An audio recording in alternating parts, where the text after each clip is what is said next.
আসসালামু আলাইকুম। আজ আমি আপনাদের সাথে আরেকটি ব্যাপার শেয়ার করব, যা আমি হজে গিয়ে অনুভব করেছি। আমরা যারা মুসলিম, শহর বা গ্রাম যেখানেই থাকি না কেন, আমরা আমাদের পাড়ার, এলাকার, মহল্লার বা নিকটস্থ মসজিদে মাঝে মাঝে মৃত্যু বা জানাজার ঘোষণা শুনে থাকি। আমরা হয়তো এই ঘোষণাটি সপ্তাহে একদিন, দুদিন বা 3 দিন শুনে থাকি।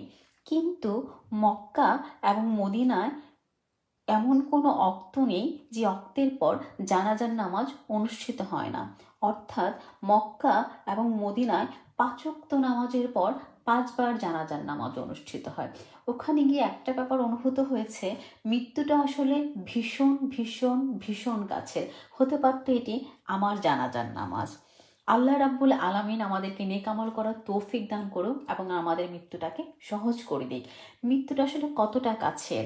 বিছানা গুছানোর পর রাতে ঘুমোতে যাওয়াটা যতটা কাছের, মৃত্যুটা তার থেকে অনেক বেশি কাছের।